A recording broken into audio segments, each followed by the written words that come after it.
PEC 164 de 2012 foi proposta pelo ex-deputado cassado Eduardo Cunha e ela foi resgatada na nossa CCJ em pleno 2024, poucos meses após o Brasil ter se levantado contra o PL do estupro, o PL 1904, que possibilitou aquele momento, aquela ampla mobilização, expressar a opinião da maioria da população brasileira. E eu afirmo que a maioria da população brasileira, porque inclusive foram feitas pesquisas por diferentes e respeitados institutos de pesquisas, aferindo a opinião da população sobre o PL 1904, e havia uma maioria contrária, inclusive entre evangélicas e religiosas, contrários ao 1904. Mas o alerta que eu quero fazer é que a PEC 164, ela é pior do que o PL do estupro, ela é muito pior. Porque aquele PL ele era específico para não permitir o direito ao aborto em gestações acima de 22 semanas, o que impactaria, sobretudo, meninas, que são a maior parte das vítimas de estupro no nosso país. Aquelas, inclusive, que têm menos de 13 anos de idade, que não têm culpa da violência que sofreram, não têm culpa de terem engravidado dessa violência e que, portanto, sim, desde 1940, têm o direito ao estupro. Essa PEC também atinge esses casos, mas ela vai além, porque ela não impõe limite gestacional. Não se trata apenas a partir das 22 semanas, mas em qualquer tempo gestacional. Então, nesse aspecto, já é pior. Mas há outros aspectos, porque ela impede o direito ao aborto, inclusive quando isso significa risco de morte para a gestante.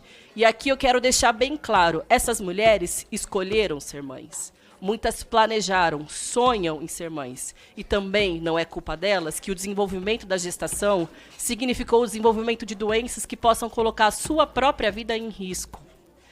E sim, nesse caso, hoje, pela definição do tribunal, elas podem ter a possibilidade de abortar. Porque não é justo com essa mulher que um sonho, um desejo, seja transformado nessa tragédia, dessa magnitude. Essa PEC também é um retrocesso para aqueles casos de gestação com fetos anencéfalos e que, portanto, não tem possibilidade de vida extrauterina. Porque isso, para algumas mulheres, pode significar uma dor e uma tortura. E pode ser opção, escolha dessa mulher, não levar adiante uma gestação que ela sabe que vai significar uma impossibilidade de vida extrauterina. Portanto, a gente está falando de um retrocesso secular, histórico, um ataque profundo aos direitos das mulheres no campo sexual e reprodutivo. Mas também é um ataque para aquelas mulheres que optaram por ser mães, mas não conseguem no método tradicional, que é um método por fertilização in vitro, que, ao contrário do que disse a deputada Daniela Cunha, sim, afeta esse direito tão fundamental para muitas mulheres, casais, inclusive casais homoafetivos, que buscam esse método para realizar o sonho de ter um filho. Porque se a vida é desde a concepção, e se isso deve estar inserido na Constituição Federal, não é possível nenhum tipo de manipulação sobre embriões que pode significar o descarte natural de alguns desses embriões, porque é desse modo que se dá o método da fertilização in vitro. Portanto, para aquelas mulheres que querem ser mães, essa PEC também é um retrocesso. Vejam a gravidade do problema. E tem mais um aspecto, que aí, quando querem levar esse debate sobre o direito à vida, me parece muito, absolutamente contraditório, deputado Bacelar, porque as pesquisas com células-tronco são uma grande conquista da humanidade, uma grande conquista das ciências. Graças a essas pesquisas é possível dar qualidade de vida para uma série de pessoas e de pacientes, porque a partir disso se desenvolveu muito, né, tratamentos. Também quando a gente faz durante o exame pré-natal, por exemplo, alguns exames sobre embriões, eles podem ser invasivos.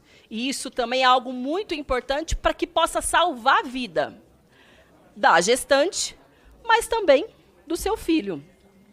E essa PEC não vai mais possibilitar que existam pesquisas em células-tronco no nosso país e que a gente possa seguir desenvolvendo esses exames pré-natal que podem salvar vidas, que podem prevenir doenças. Portanto, obviamente, não se trata de uma discussão supostamente filosófica ou científica de quando é o início da vida, tampouco uma discussão religiosa, porque em nenhuma dessas áreas se chegou a um consenso, definitivamente. Se trata, sim, de uma questão política, ao contrário do que disse a deputada que me antecedeu. E é uma opção política de impor às mulheres brasileiras uma vida de dor e de sofrimento. Para aquelas que não querem ser mães, porque não são obrigadas a carregar a gestação de um estuprador, mas para aquelas que querem ser mães, mas não vão poder, porque não conseguem no método tradicional, mas também não vão poder no método de fertilização in vitro. Então, em suma, presidente, elencando os tópicos, e aqui eu quero agradecer ao movimento Criança Não é Mãe, que é composto por uma série de entidades, de defensoras públicas, cientistas, um movimento feminista, uma série de trabalhadoras da saúde, como o Coletivo Feminista Sexualidade e Saúde, Rede de Desenvolvimento Humano, o Movimento Nem Presa Nem Morta, Rede Nacional Feminista de Saúde, o CEFEM, a CLADEM, Católicas pelo Direito de Decidir, o Grupo Curumim. Quero também saudar a VAZ e todas as demais entidades, como Minha Sampa, que mobilizaram através das redes sociais, coletando assinaturas para um abaixo-assinado, para expressar a opinião contrária a essa lógica de retrocesso sobre as mulheres brasileiras e elencar boa parte dos argumentos que sustentam a nossa contrariedade a essa PEC. Primeiro, ela obriga mulheres, crianças e pessoas que podem gestar a manter gestações que representam risco de perda da vida. E aqui é um alerta para aqueles que se dizem defensores da vida e que querem imputar o crime de assassinato para aquelas que não acham justo que uma mulher siga em sofrimento, siga sob uma lógica de tortura, porque é isso que significa essa PEC. Não. Vocês não estão defendendo a vida de absolutamente ninguém. Querem condenar essas mulheres que optaram, escolheram e desejaram a sua gravidez a morrerem, porque caso elas optem pela interrupção da gestação, elas podem ser condenadas, criminalmente, inclusive, porque é isso que vai estar dizendo a Constituição Federal Brasileira. Obriga crianças, mulheres, vítimas de violência sexual a serem mães. Esses dias eu pude ver uma das deputadas aqui da nossa CCJ carregando aquela clássica imagem do bonequinho do feto, como uma forma de chacota, de humilhação, muito provavelmente para querer chocar, espantar, constranger as mulheres que são contrárias a essa PEC. Mas se querem ir para a política de choque, eu imagino que em algum momento esse bonequinho deve surgir aqui na nossa CCJ. Eu quero que os senhores e as senhoras imaginem uma criança de 10 anos vítima de estupro grávida. E eu quero que os senhores imaginem essa criança desenvolvendo essa gestação e sendo obrigada a ser mãe de uma criança. Essa cena não choca, vossas excelências? A mim me choca. A mim, como mãe de uma criança de 3 anos, é estarrecedor imaginar que essa é a prioridade das senhoras e dos senhores. Obrigar essa menina que passou, sabe-se lá por quais tipos de tortura, de violência, a sua vida inteira, ainda mais considerando que na maioria dos casos é dentro de casa, ela nem sequer conseguiu entender o que estava acontecendo, obrigá-la a ser mãe do filho do seu estuprador. É isso que as senhoras e os senhores estão defendendo. E não se trata de uma gestação avançada que, como no PL 1904, vossas excelências queriam dizer que era uma irresponsabilidade da gestante esperar tanto tempo para recorrer ao aborto. É qualquer semana gestacional, qualquer prazo gestacional. Não pode, porque de acordo com a concepção de vossas excelências, a vida se estabelece desde a concepção. E a vida dessa menina, aparentemente, não tem a menor importância para nenhum dos que estão defendendo essa atrocidade. Viola o direito ao planejamento familiar, que inclusive é um aspecto da nossa Constituição Federal. E também a Lei 9.263 de 1996, que diz que a assistência à concepção também é um dever do Estado e um direito da população brasileira, sobretudo das mulheres brasileiras. Viola o direito aos benefícios do progresso científico. E aqui, senhoras e senhores, eu imagino que alguns não devam ter a dimensão do que isso significa.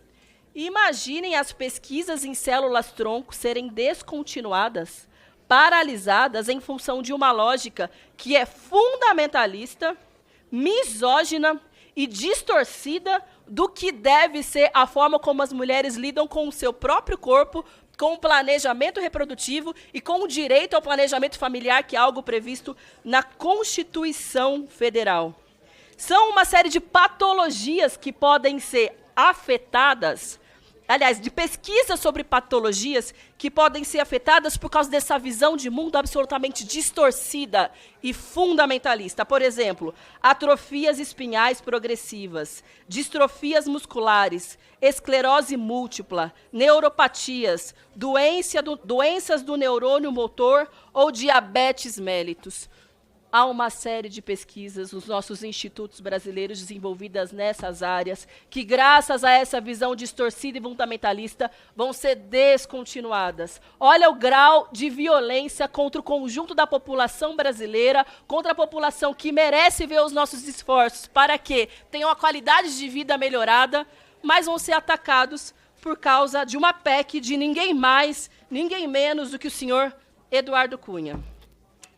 Pode impedir o acesso das mulheres a diagnósticos de pré-natal, porque as técnicas para realizá-las podem ser consideradas invasivas contra o embrião. Porque se é desde a concepção à vida, o embrião, que é uma fase posterior, se tiver alguma invasão, alguma violação, pronto, aí você está ferindo a Constituição Federal. Então, peraí, a mulher que desejou, escolheu ser mãe, que teve acesso ao exame pré-natal, que, aliás, diga-se de passagem, infelizmente não é uma realidade para todas as mulheres que engravidam no nosso país, ela simplesmente não vai poder ter acesso a esse exame que é mais completo e complexo. Por quê? Porque existe uma lógica de ódio, de perseguição e de misoginia contra as mulheres e meninas brasileiras. Pode impedir o acesso às técnicas de reprodução assistida, especialmente as técnicas de fertilização in vitro. E aí, na última sessão, a deputada Dani Cunha, inclusive, nos contou que foi uma das brasileiras que puderam ter acesso ao processo de congelamento de embriões, que é algo que vem crescendo muito no nosso país, ainda que seja ainda de difícil acesso, porque ele é muito caro e são pouquíssimas mulheres brasileiras e famílias, né, que têm condição de pagar. Mas essa técnica, tanto do congelamento de embriões quanto de fertilização in vitro, que é posterior ao congelamento, ela também vai ser prejudicada com essa técnica, que pode buscar a prevenção da transmissão de STs, tentativa de preservar preventivamente os gametas que podem estar ameaçados por alguma doença, como endometriose, ou mesmo câncer. Há mulheres que têm câncer, como, por exemplo, o câncer de mama, uma mulher que eu conheci esses dias, que ela teve a opção de congelar os seus óvulos para, no momento que ela se recuperar da doença, ela poder acessar um método de reprodução. Não vai poder mais. Teve câncer, não pode mais congelar embrião, não pode mais congelar um óvulo, não pode mais desenvolver o sonho de ser mãe. Por quê? Eu lhes pergunto por quê. E o que isso tem a ver com defesa da vida? É de uma empáfia, é de uma provocação, de uma desfaçatez e de uma perversidade dizer que isso é defesa de vida de qualquer pessoa. Definitivamente não é. Porque vocês não estão preocupados com a vida das crianças estupradas, não estão preocupados com a vida das mulheres que desejaram ser mães, mas a gestação significa um risco de vida. Para aquelas que vão ser obrigadas a carregar um sofrimento de dar à luz para uma criança que não vai ter condição de sobrevivência extrauterina, paralisar pesquisas em células-tronco, impedir possibilidade de alguns exames complexos no pré-natal, impedir que mulheres com câncer possam ser mães no período posterior. Então a vida de quem os senhoras e senhores estão defendendo? Falem a verdade. Isso aqui é uma PEC misógina, é uma PEC de retrocessos e, mais uma vez, colocando os direitos das mulheres como uma grande negociata, porque temas assim, os senhoras e senhores já perceberam, só aparecem em momentos de crise, de emparedamento do bolsonarismo, no momento em que são desmascarados, que estão pelas cordas e que podem e devem ser presos pelos crimes contra a democracia que cometeram, é que atrocidades como essa aparecem para agitar para sua base social, para fingir que estão no comando das decisões, mas não estão. atenção, essa PEC provavelmente vai ser aprovada no dia de hoje, mas saibam que as digitais dos senhores vai estar contra a vida de milhões de mulheres brasileiras ao aprovar essa tragédia.